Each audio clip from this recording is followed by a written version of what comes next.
Hi, everyone. This is Paul Hitchcock with Barth Calderon. Welcome to this episode of Wealth Protector TV. I'm really excited to have my two guests on here, Clifford Freed and John Riera. Welcome, both of you. Thank you, Paul. Good day to you. Yeah, and so I want to make an introduction here. Clifford is a real estate litigation attorney, and mold is an issue in many of your cases, Clifford, especially those involving landlord-tenant disputes. And you gave me an example of a mold defense will arise in an eviction case and many tenant habitability suits, including bodily injury and property damage due to mold. You've had to defend clients in mold claims, and you've dealt with nebulous standards, uncertain links between mold and personal injuries, heard that a lot, and the lack of experts in the field, especially medical experts. And we all know from your previous showings here that you're a partner at Freed Williams Grice Connor, and you're going to be discussing the legal liability and damage issues in mold cases today. And speaking of experts, hello, John. Welcome. We have one with us here today, John Riera, and Clifford has used John and his company to do mold testing in several of his cases and to provide written reports and expert testimony. Now, John, you and I have done these shows before, talk a lot about your testimony.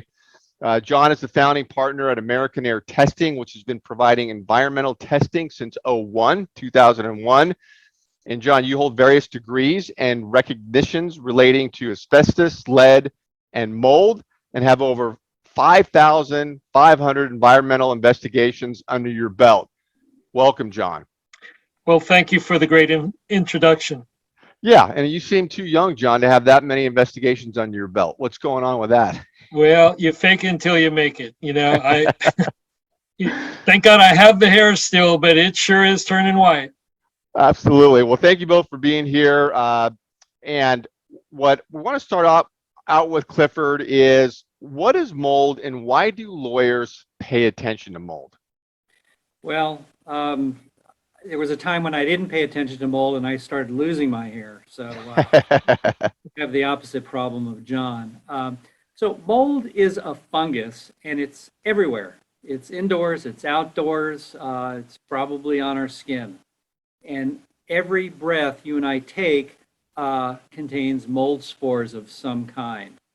An exposure to certain types of mold, known as toxic mold, may cause a severe reaction. And toxic molds are referred to as mycotoxins, or they produce mycotoxins, which are organic compounds that are capable of initiating a toxic response in humans. And where there's a toxic response in humans, lawyers come into play. Okay, so are these molds dangerous to humans in the home and buildings? And follow on to that is, can they have actual health impacts, and are some acceptable, some forms of mold? Well, I'll take that one. Two people can be in the same room. One person can be highly allergic and another person has absolutely no symptoms whatsoever.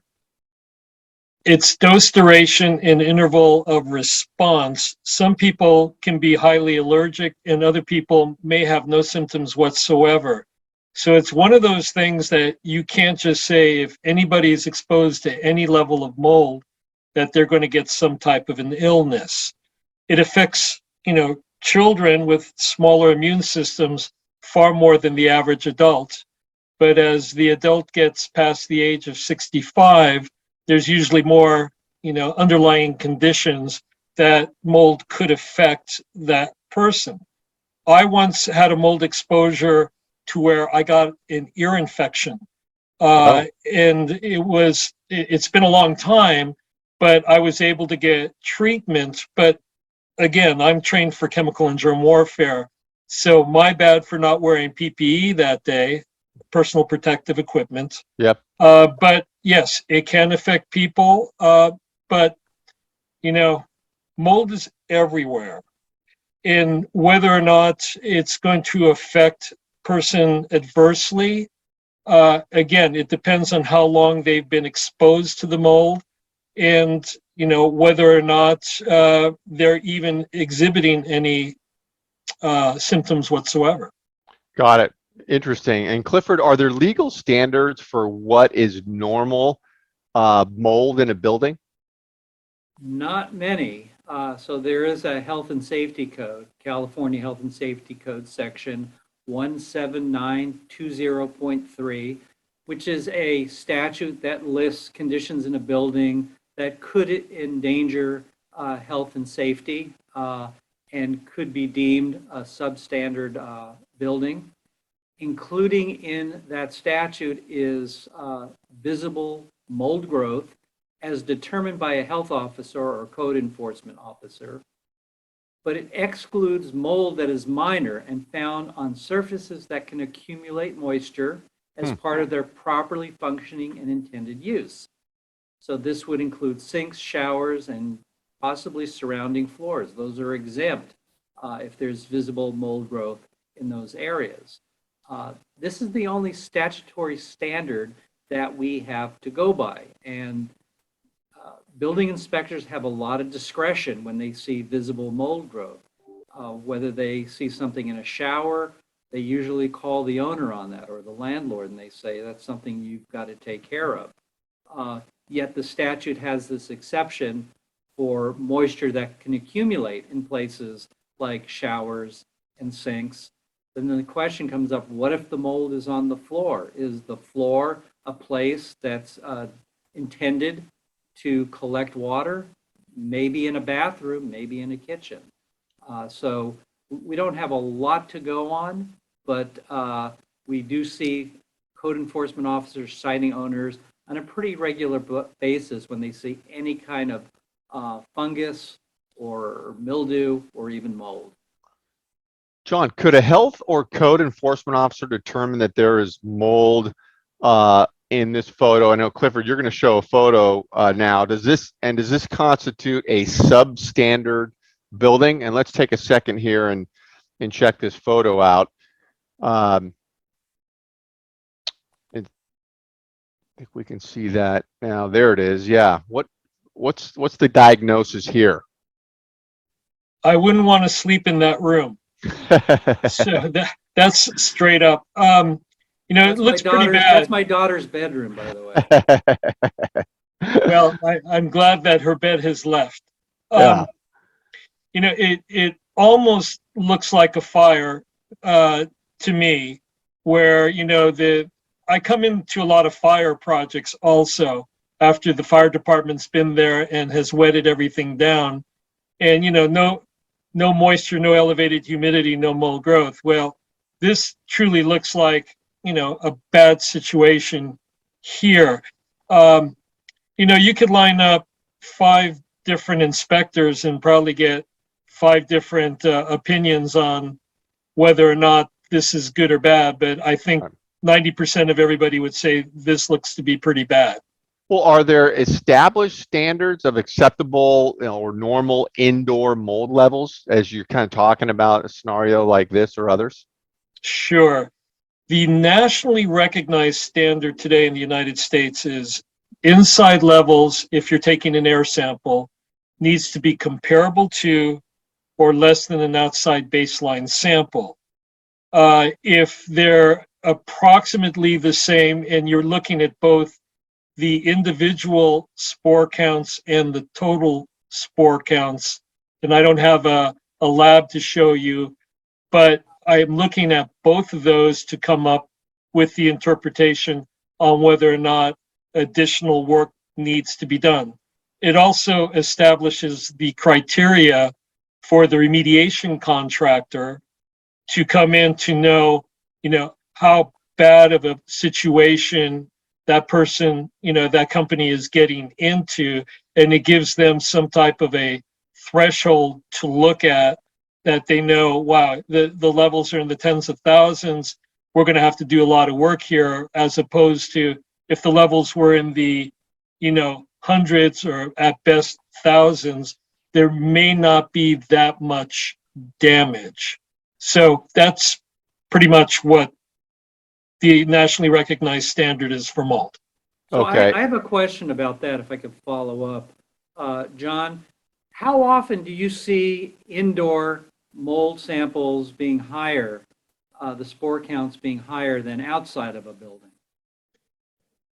Well, I have to preface that statement that the majority of the time when I'm called out, somebody believes there truly is a problem, as opposed to if I was to walk into everybody's house on this block, that wouldn't necessarily be the case. So usually when I'm called out to a project, I would say, excuse me, a good 70% of the projects that I go to, inside levels are higher than outside, but not necessarily in every room. So that kind of gives me, after looking at these results for years, you can kind of tell, the bathroom's not in bad shape, but the master bedroom is. And a lot of times when we're doing our testing, we test for the structure first, and then depending on where the return air for the heater is, if it's central air, then we would test the heating system at the very end to see if the heating system is actually the culprit and is pumping, mold into other rooms. So I hope I answered your question. What about a photograph like this as compared to my daughter's bedroom? Does this look like there might be mold here that's unacceptable or acceptable and normal? Normally, when we come into, especially bathroom tiles, normally what we would do is we would take a swab or a surface sample of the discoloration that you see on the left-hand side. And then we would also take an air sample in close proximity to that location. Now, if the swab sample shows that there's toxigenic mold growth, but the air sample shows that it's within acceptable range compared to the outside baseline, then we would call out some type of a surface remediation, maybe with a steamer, or, to get, we like using vinegar as opposed to bleach, but, you get an old toothbrush and you clean the grout lines. And if the discoloration doesn't come back, within 30 to 60 days, then you probably don't have a significant problem, especially if the air samples were within acceptable range. So that's interesting. I just want to question, why vinegar versus bleach? You can drink vinegar. Try drinking bleach. It is totally non-toxic.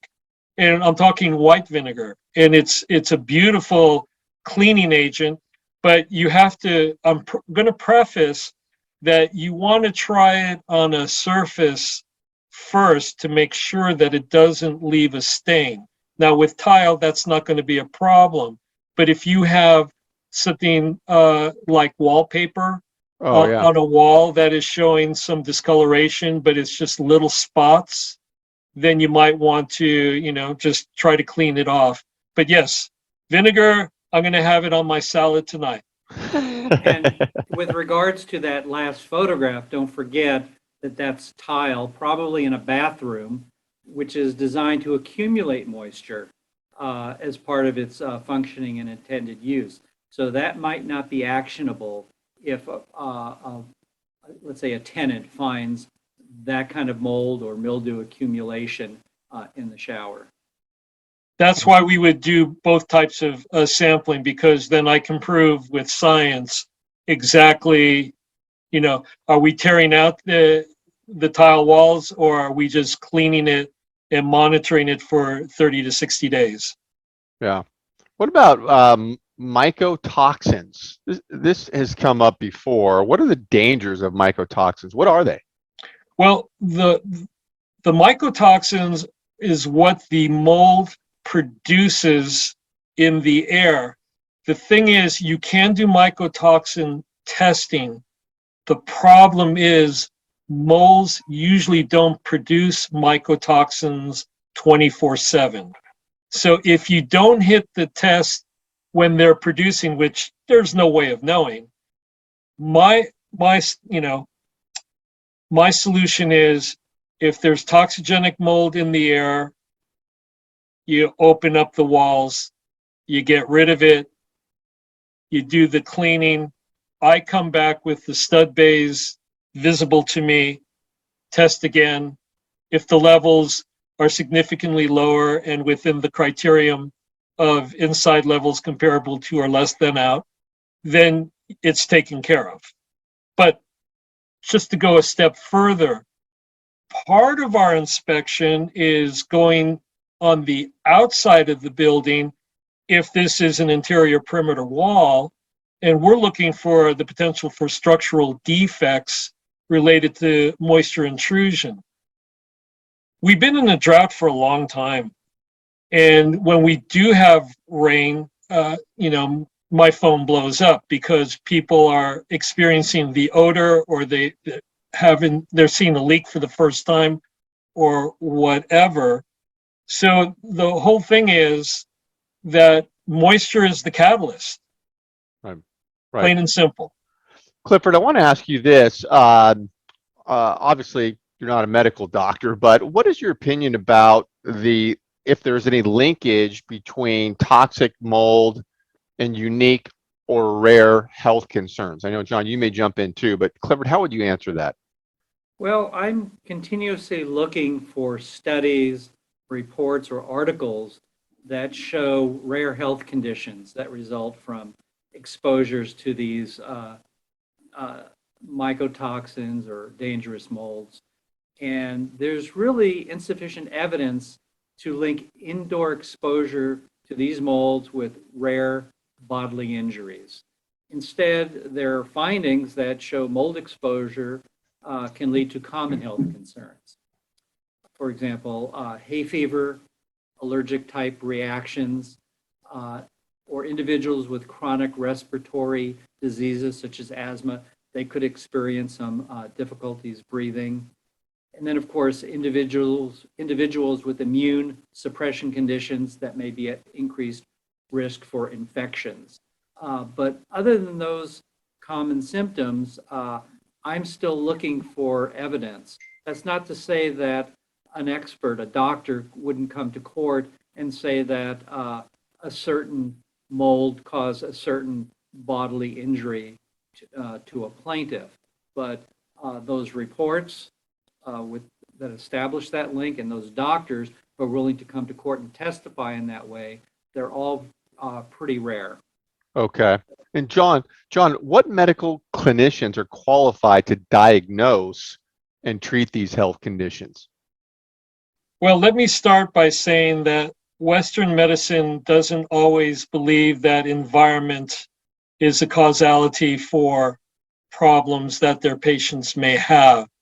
I work with doctors that focus in on allergies, and they can actually do either blood, skin, or urine analysis to see if the client has become hypersensitized to any of the specific molds that I have found.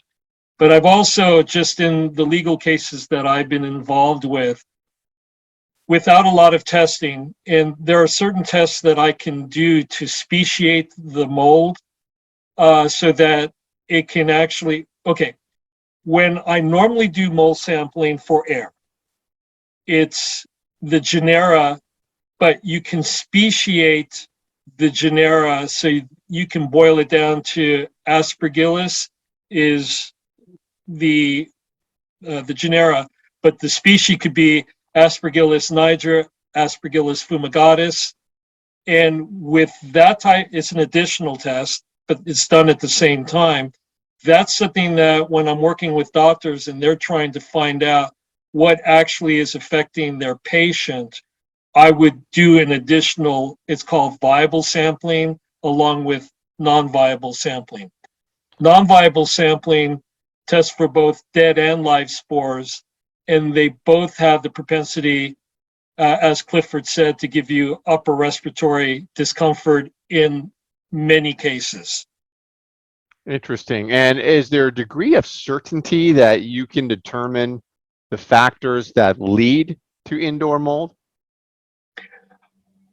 Yes. For us, years ago, we used to actually use an infrared camera, and we'd go through the entire building and we would wet the exterior. We don't offer that service anymore, but I work with other companies that are doing the infrared leak detection, because that's the prime thing. If you find what the source of the moisture is, then you reverse engineer back to the biological. And when I write the protocol for the remediation contractor to come in, I'm actually telling them, yeah, we're going 4 feet from the floor up, we're going horizontally 8 feet, go 2 feet past any additional staining or damage. And, we knock it out of the park 98% of the time. Mm-hmm. It's very rare that we're ever called back to a project. And when we are called back, it's usually because it's a new moisture intrusion issue that had not taken place the last time we were there.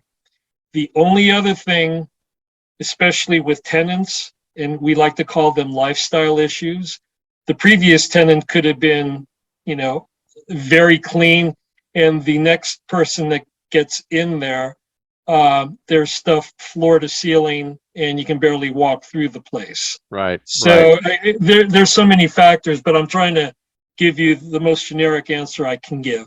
Yeah, no, it's a good answer. And Clifford, what kind of liability results from the existence of mold inside of a building? I know we've had, your partner Steve on the show before talking about mold claims that your office has dealt with, pretty severe ones. So what can you shed some light on that?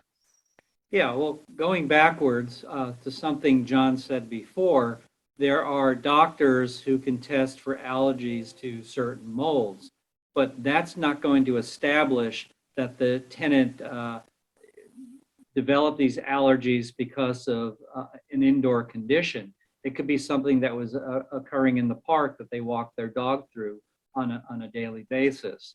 So the liability comes in if there can be a connection between the indoor mold and the bodily injury being suffered by the tenant, or their property damage. Mold can cause property damage as well.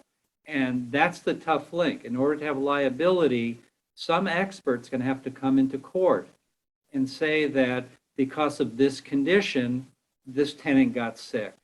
And that's a difficult thing to prove. There have been some doctors who are willing to do that. If there's an excessive amount of dangerous mold indoors, I think it's a connection that might be drawn easily by an expert, and a good argument could be made that the tenant got sick because of that mold, but those cases are far and few between. So finding those experts is the key to establish that liability. There are experts like John who could say, here's the mold, here's Right. what caused the mold, but that medical link is really the problem. So Clifford, what should an owner or landlord do if they receive a mold complaint or claim? Well, the first thing that they need to do is to investigate and not ignore it.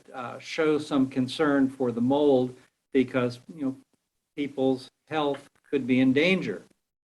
People's personal property can be in danger. The building could be in danger, and hopefully the property owner is at least concerned about his or her property. But getting back to the individual, listen to what they're saying. Try to pinpoint where the moisture might be. Try to figure out where that moisture is coming from, and then hire the necessary remediation people to correct the problem and clean up any dampness or mold that might exist. I don't think it's necessary to have testing done and reports done.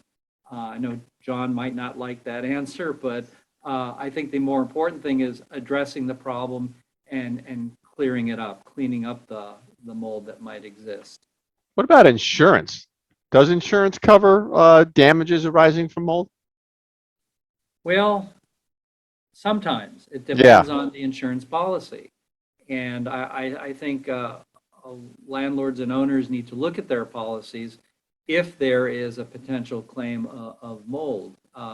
But this kind of coverage is becoming more and more rare as we see more and more claims in court. regardless of what the owner or the owner's attorney might think, a tender of the claim should be made to the insurance company because they might pick up coverage. There might be some reason why coverage is picked up, like maybe a broken pipe that is covered by the policy that led to the accumulation of mold. Also, that if there is coverage for mold and the claim isn't promptly tendered to the carrier, that could be grounds for denying the coverage. So always tender the claim, ask questions later. But in the policy, the exclusion usually comes under the provision for fungus, which is defined to include mold, mildew, and mycotoxins. And most policies exclude bodily injuries and property damage that arise from the presence of fungus. So there's not always coverage there, but it's something to look at. Okay. John, May let's I talk. add something? May I add Yes, something to absolutely. that? Sure. Yeah, sure. So a lot of times insurance claims get involved because there has been something immediate, like a leaky roof or a plumbing leak or whatever. And the important thing for your audience to know is if you get a remediation company to come out as soon as, and this is more of a major water damage, sudden and immediate damage, which is usually the language in the insurance policies, and you get somebody to come in with dehumidification and drying out the structure within 24 to 48 hours, the probability of there being mold growth developing gets reduced significantly. And so the whole thing is, if it's something, there should be something, and I'm not going to tell Clifford his business, but there should be something in the rental agreement that basically says if there has been some type of damage, it is the tenant's responsibility to notify us as soon as possible. And this way, you have a chance to mitigate damages. And the only other thing that you can add to that, if you're really a proactive landlord, is to do either monthly inspections or maybe biannual inspections and keep up with looking at the property, having somebody that they trust, like a general contractor, that can see whether or not there is a moisture issue with any of the plumbing, or they can see bubbling paint or whatever. It's just being more proactive, and that takes business away from me and puts money in your clients' pockets. So Got in it. terms of Yeah. modern leases and rental agreements, they do have provisions in them that require the tenant to promptly report mold or mildew at the premises. As far as regular inspections go, that's not always permitted. A landlord doesn't have a right to do regular inspections. They pretty much have to be invited into the property. There's an exception for checking for smoke detectors, carbon monoxide detectors, but there's nothing in the law that says the landlord has a right to go in on a periodic basis and inspect for mold. So you hope the tenant does cooperate. And regardless, the insurance company doesn't care what the lease says. Either you're covered or you're not covered under that policy. John, let's talk a little bit about mold remediation here. And I've got a few issues I want to cover. First of all, are there protocols for repairs and removal of mold? And how extensive? Who can repair it? Can occupants be present? Talk a little bit about that. That's a great question. There is a nationally recognized standard called the ICRC S520 standard. And that pretty much dictates the protocol that a remediation company should be following. Our job, if we find that there's a problem, is to actually write the protocol that, containment needs to be put up to isolate X amount of rooms. It's going to be put under negative pressure so that the mold doesn't go outside of the contained area.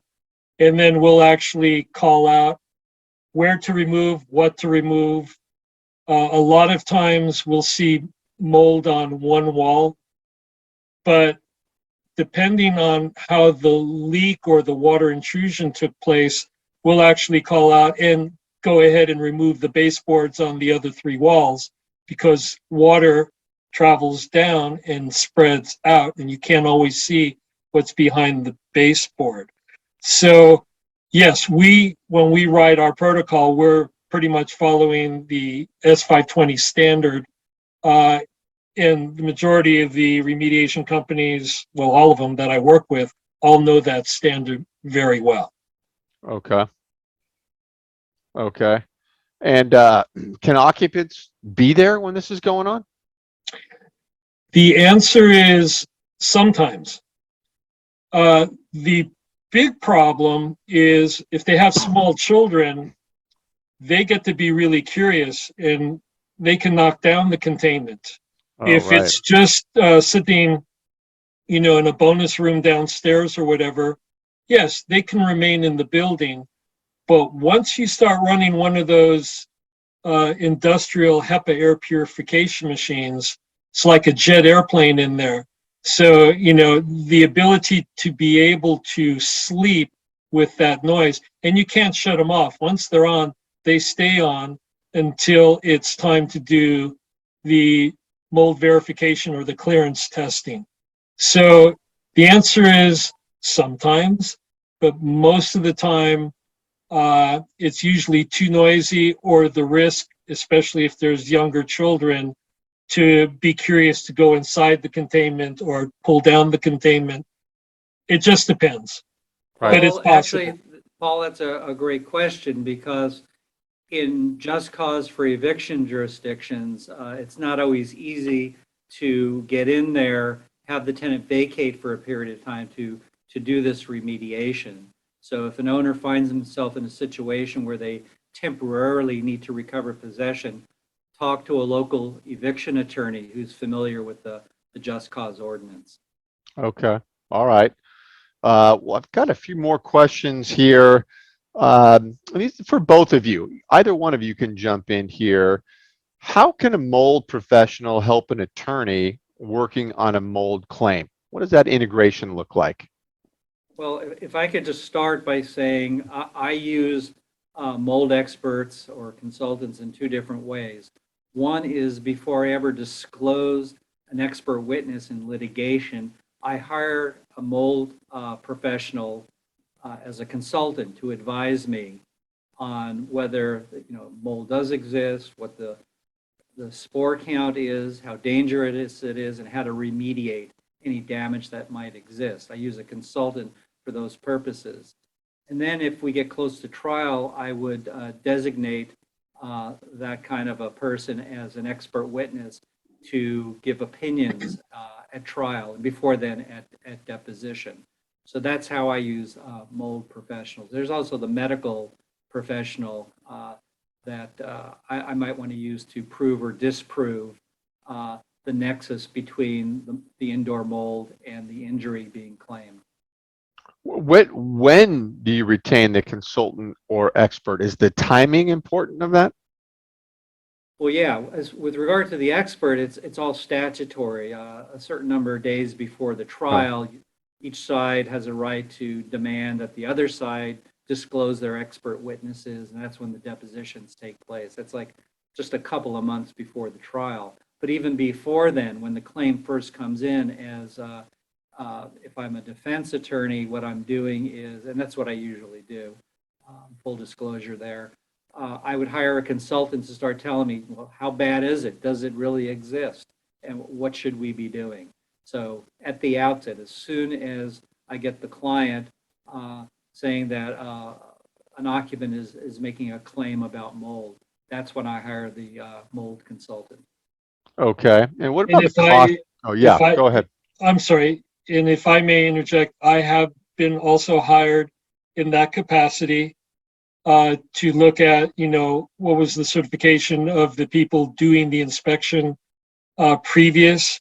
Was the person who did the testing also a remediator, which is, that comes up a lot. and that's, as far as I'm concerned, a conflict of interest. But with some other attorneys, they usually have me go out and do a full inspection. So I'm used in both capacities. One, to look at what has taken place and to see if it's good or bad, or if the person was qualified, or I actually go out and do the inspection and give the attorney all the information they need to see if they have a case, or where they stand with the project. What about costs for testing, reports, testimony of an expert witness? What's the expense outlay kind of range there? Well, if I can, I'll hit that one too. When I'm doing expert witness work, I'm charging $4.50 an hour, give or take, and usually, a minimum of 1 hour. And usually I can do an inspection within an hour to an hour and 15 minutes if it's a single family dwelling or a small apartment under 2,000 square feet. So that's kind of the entry into it. If I'm doing clearance testing, it will be less because the majority of the inspection has been done, and all you're going in to do at the end for clearance is to show what's been removed, where the sample was taken, and whether or not the source or sources of moisture intrusion have been corrected. So that's pretty much how that goes. Okay. And Clifford, I imagine you might have some input on this, is how to attack the other side's expert. Well, I think John mentioned one area, and that's to show that there is a conflict of interest. So if you have a person coming out and testing, doing the sampling, and giving the opinion, there's a lot of mold spores here, and it's all very dangerous, so you better hire me to remediate, that sets up a red flag. I think that's a conflict of interest. So that's one side, that's one way to attack the other side's expert. And the other way is to point out that they lack the proper credentials. And John could talk more about what proper credentials are, but not anyone should be doing mold testing. Got it. And Clifford, do any government agencies, such as the CDC, recommend sampling for molds, and why or why not? And I think you're going to show a slide here. Yeah, it should be up on the screen now. So many times I'll get an occupant of property, a tenant, demanding that the owner do some mold testing, either because the tenant saw visible signs of mold or they're having an allergic reaction to something. And based on the cost of the testing and hiring consultants, my clients would rather not have that done. And probably the biggest argument besides the cost factor is that there is a variety of opinions on the accuracy, the necessity of mold testing. I think what's more important is get rid of the mold, not to test to see how bad it is.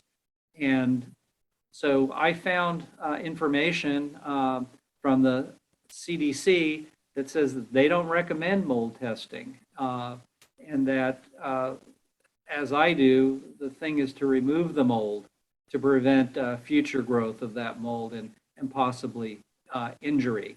And I believe there's an equivalent California government agency that also does not recommend testing for mold. I think behind this all is that there's a lack of definite standards that are agreed upon by all these different government agencies as to what is acceptable and non-acceptable levels of mold. And for that reason, I don't think it's all that important to do mold testing. That's not to say we don't need people like John, because he's going to tell us if there's a mold situation that should be remediated and how to remediate it. And sometimes mold testing is required, but not always. If I can interject, please. The IICRC S520 standard says that a remediation contractor has the ability to do the removal without having any pre-testing. And this is a national standard for my industry. But at the end, and this isn't a requirement either, but it leads to more legal battles than not, that a third-party industrial hygienist like myself is the only one that is qualified to do the mold verification testing, because I don't have a vested interest other than to give my client a document that says the levels are within an acceptable range, put everything back together. Your client should be, the tenant or the occupant should be in good shape after that. Yeah. Kind of brings us back to what we started talking about, and that is mold is everywhere. And if people like John do their testing indoors, they are going to find mold. Sure. And someone's going to make a claim based on that finding of mold. That's another reason why I'm not too keen on jumping out there and doing the mold testing. It's also interesting, John, you're qualified to do that testing and to, analyze whether there's mold and the danger of that mold, yet building inspectors by statute are given that authority. What do you think about building inspectors making determinations that there's mold and being able to issue notices of violation? I had a project the other day to where the client swore up and down that the black marbling on this roof joist was mold. And I go, well, it could be. So we tested, and we took a surface sample and we took an air sample, and it came back that it's lumberyard mold, which is not considered a toxigenic mold. So just because you see something that looks like mold doesn't necessarily mean that it's toxigenic, which means it has the propensity to give you some type of potentially upper respiratory. But then again, two people can be in the same room, one person highly allergic, another person no symptoms whatsoever. So just the visual, they better know what they're doing. That's the best I can tell you. But testing is, traditionally the best indicator on problem, no problem.